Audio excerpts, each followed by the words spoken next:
is the khushu'. And it's said that the khushu' is the soul of the salah.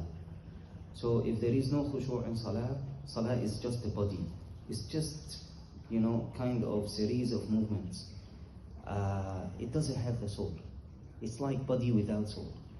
And this is why, we need really to understand, more about khushu'.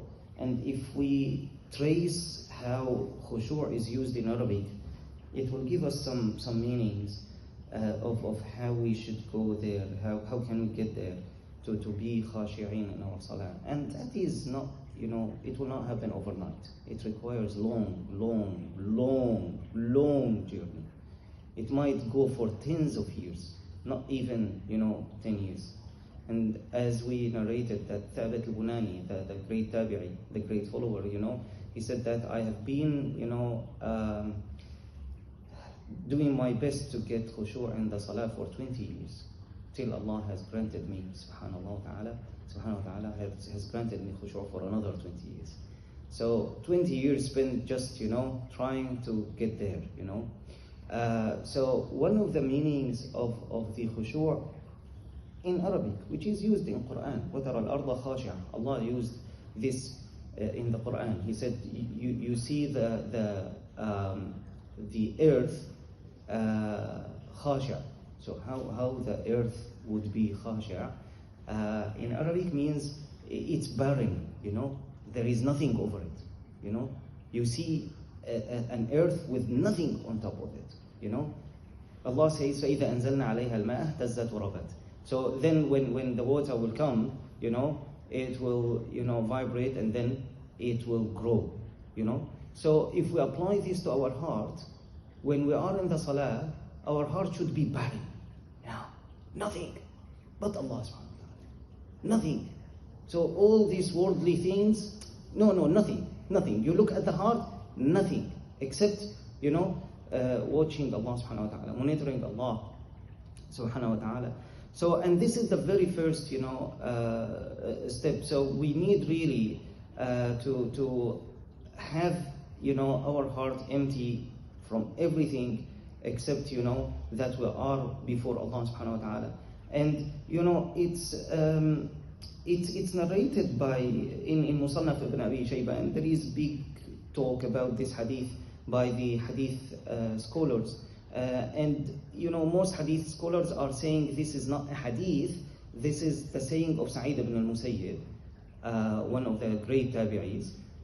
Sa'id, so we will narrate it as a saying of Sa'id, not as a saying of Rasulullah sallallahu alaihi wasallam. He saw, one guy playing with his, beard, and you see, subhanallah, sometimes if it is itching, you might, just do something with your beard, but sometimes you see people in the salah, One time I was in the Haram Makki, before, near the Kaaba, praying Taraweeh. And, one guy next to me, no, not next to me, in front of me, this ghatra, I don't know. He loosened it and then he perfected it. Then after maybe less than 1 minute, then he loosened, then he perfected. And then he is, making this, perfect. And then this, and then this. I don't know if we can call this person khashi'an salah. I don't know.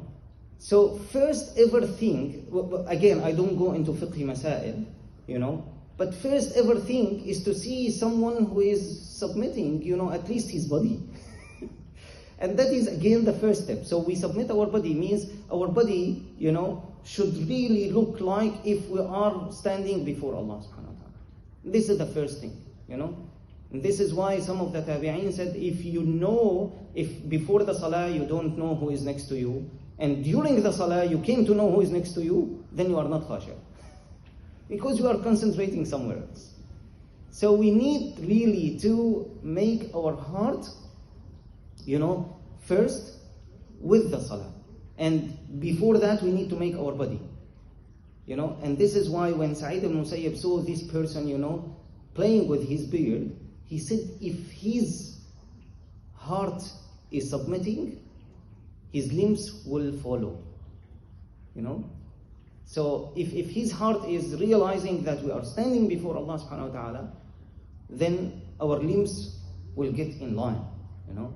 We will stop playing. It's as if, you know, we are in a big event, you know, and all the cameras are on us, and, you know, we are playing, we are getting distracted. No, we will not do it, right? And we are before Allah subhanahu wa ta'ala. Subhanakallah.